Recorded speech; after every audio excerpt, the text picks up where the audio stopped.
soir sur les séparatistes dans la région du Nord-Ouest. L'armée camerounaise, alertée par les populations, a neutralisé ce 13 septembre 2021 4 terroristes. Ces derniers semaient la terreur et le trouble dans cette région. La promptitude de l'armée a permis de mettre hors d'état de nuire ces personnes sans foi ni loi. Bien avant, les 4 séparatistes et terroristes avaient tué une jeune fille dans une vente à emporter au rond-point de la pharmacie de la ville de Bamenda. Un acte salutaire au regard des troubles qui ont cours dans les régions du nord-ouest et du sud-ouest qui sont en proie depuis plus de 3 ans à un conflit entre des groupes armés anglophones qui réclament l'indépendance des 2 régions sous le nom d'Ambazonie et les forces de sécurité dépêchées sur les lieux. Il faut souligner que les civils sont fréquemment pris en tenaille et victimes de crimes et d'exactions par les terroristes. Les forces de sécurité ont intensifié leur lutte contre les séparatistes armés dans les 2 régions. Grogne et frustration des populations résidant au quartier Lokbessou à Douala dans le 5e arrondissement. Elles ont manifesté pour faire entendre leur voix devant la délégation du ministère des Domaines, du Cadastre et des Affaires foncières à Bonandior. À l'origine, un litige foncier qui met en cause ces derniers contre Sieur Takam Pascal. Les populations se plaignent du fait que M. Takam Pascal se soit approprié un espace dans l'illégalité et exige entrer en possession de leur patrimoine présenté comme propriété de la collectivité Lokbongo. Nous sommes allés très loin vers l'administration des domaines des affaires foncières pour porter très haut notre voix et dire que trop c'est trop. Il s'agit de 20 ans, nous ne dormons pas. Un individu nommé Takam Pascal, il arrive à Douala, il a la prétention d'avoir payé tout ce village-là, 10 hectares de terrain environ à 6 millions de francs CFA. Cela est faux. Les habitants déclarent vivre la peur dans le ventre en raison de la zone qui devient au fil du temps militarisée par ordonnance de Sieur Takam. L'autre jour, on a vu les policiers, on croyait qu'on était à Bamenda, on voit les policiers armés. Tu trembles, tu ne sais même pas si tu es encore au Cameroun ou bien si tu es à Bamenda, tu ne sais même plus quoi faire. Pardon, aidez-nous, nous on ne veut plus ça, on ne dort plus tous les jours. Tu ne sais même pas, tu sors, tu vois un individu devant ta porte avec le fusil, tu ne sais plus, tu fuis, tu entres dans le portail. Cette affaire sera portée devant la justice qui va trancher en faveur de M. Takam. Un recours sera adressé à la Cour commune de justice et d'arbitrage à Abidjan qui, elle, va trancher une affaire où le sieur Takam ne sera nullement mentionné. Le ministre des Domaines, du Cadastre et des Affaires foncières, Eyebe Aïssi, va dans un premier temps produire une correspondance qui légitime le 18 août 2021 M. Takam comme propriétaire. Quelques jours plus tard, plus précisément le 3 septembre, le même ministre va contester sa propre décision avant de revenir le 10 septembre à travers une autre note redonnée à Sieur Takam, l'espace querellé. Nous venons ici aujourd'hui parce qu'il y a quelques jours, seulement une dizaine de jours, monsieur le ministre des Domaines et des Affaires foncières a pris des décisions contradictoires entre 10 jours, les unes contre les autres. À un moment, une décision, monsieur Takam est propriétaire du titre foncier.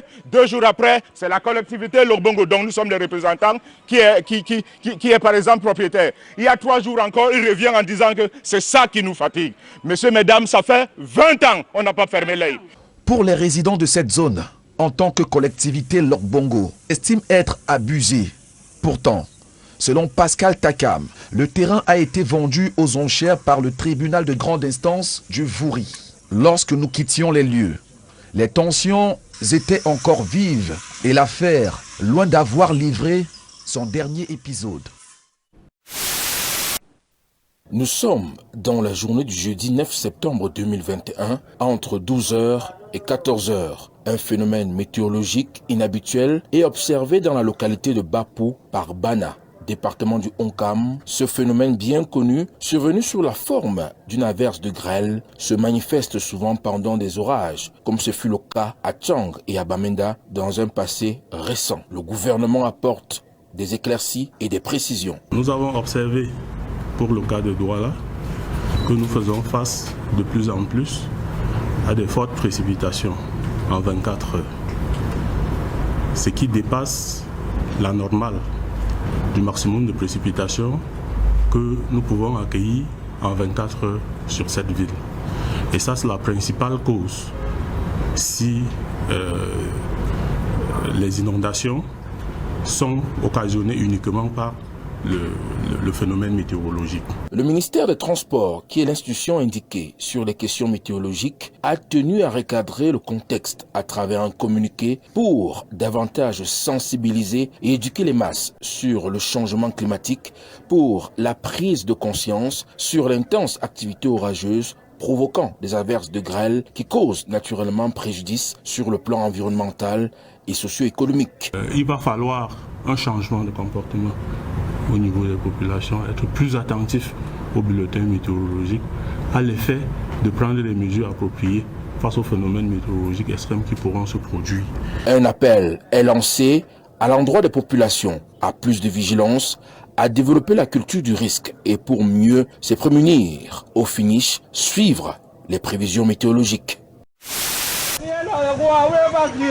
Des pancartes en main sur lesquelles on peut lire des messages tels que « Nous voulons la paix »,« Non au faux titre foncier »,« Non à la casse ». Ces populations de Mandjap à PK12 dans l'arrondissement de Douala 3e manifestent contre leur déguerpissement dans une affaire qui s'apparente à une revente de terrain. Un quartier qui est doté de au moins 5 ou 6 000 habitants qui avons tous acheté nos parcelles de bonne foi aux ayants droit ou bien aux propriétaires de leurs vivants.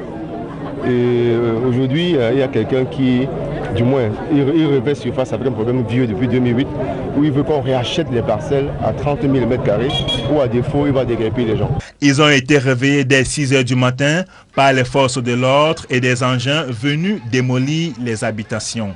Document à l'appui, les populations révèlent avoir sollicité l'arbitrage des autorités, mais les multiples tentatives sont restées lettres mortes. Nous sommes en plein combat depuis 2008. Nous avons écrit à toutes les autorités. Mais il semblait que les autorités ne veulent pas nous venir en aide. 2008, 2009, 2010, 2011, 2012. Au cœur de la discorde, le nommé Ninga Augustin, qui revendique la propriété de la parcelle querellée. À plusieurs reprises, il a essayé de déguerpir les populations. Son premier titre foncier a été débouté par la Cour suprême en 2008, selon les habitants du quartier, avant qu'il ne refait surface en 2021. A commencé depuis 2008 et la Cour suprême a suspendu le premier titre en 2016. Bon, nous ne savons pas pour quelle base il entre encore au quartier, puisqu'on avait dit toute action liée à ce titre est nulle et sans effet, jusqu'à la Cour suprême. Le quartier n'est pas notifié. Voilà déjà 2021. Un matin, on voit des policiers qui sionnent là. On ne sait pas sur quelle base il entre. Et d'après ce que nous savons... Nous avons essayé d'entrer en contact avec lui au point d'effectuer une descente à son domicile. Mais nos tentatives se sont soldées par des échecs, laissant planer un climat de tension au quartier Mandjap. Farouche opposant à l'idéologie coloniale française, Ruben Oumniobé, encore connu sous l'appellation Pondol en langue bassa, qui signifie le porte-parole, est un activiste pour l'accession à l'indépendance du Cameroun et la libération des colons sur les terres camerounaises. Né le 10 avril 1913 à Eok-Makon, Ruben Oumniobé est l'une des figures emblématiques du mouvement de décolonisation et d'indépendance de son pays, le Cameroun. Son combat pour la cause va le mener le 10 avril 1948 à la création de l'Union des populations du Cameroun UPC, dont il va être le président en novembre de la même année, après le désistement de Léopold Moumé Etia. Ruben Oumniobé sera dans le viseur des colons français après de nombreuses actions menées par son parti politique. Ses fidèles compagnons Félix Roland Moumier et Ernest Ouangier, camarades d'âme, meurent quelques années plus tard. Celui qu'on nomme le héros oublié sera capturé et assassiné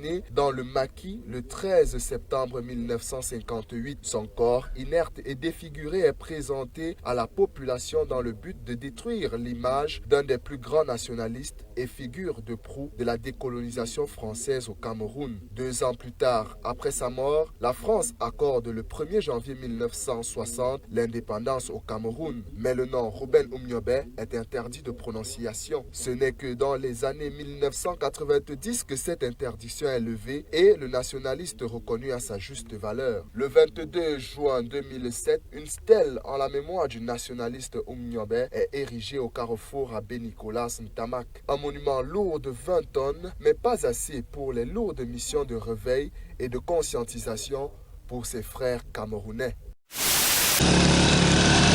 La route Manaobé-Bimbia Dikolo, dans le département du Fako, mène au site touristique des esclaves. Une route entamée depuis 2018 et qui est toujours en cours de réalisation. Pourtant, le délai d'exécution était fixé à 8 mois. Aujourd'hui, les engins sont abandonnés. L'érosion au fil des années a rendu l'accès encore plus difficile. Seuls les conducteurs de moto réussissent à s'y aventurer.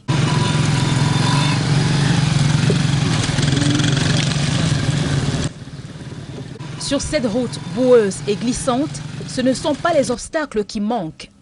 Au milieu des bourbiers, il faut bien négocier la traversée pour ne pas se retrouver par terre.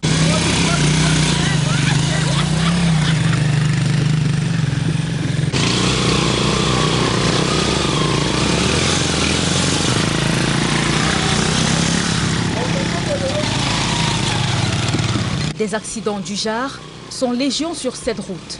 Il se dit d'ailleurs ici que seuls les plus expérimentés l'empruntent. Et le parcours vaut son pesant d'or. Pour 3,5 km de route, chaque passager à bord d'une moto doit débourser la somme de 4 000 francs CFA.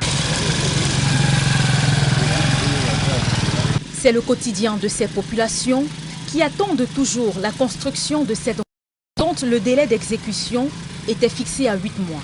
Du côté de l'entreprise en charge des travaux, aucune information concrète n'est donnée quant à la lenteur observée dans la réalisation de cette route.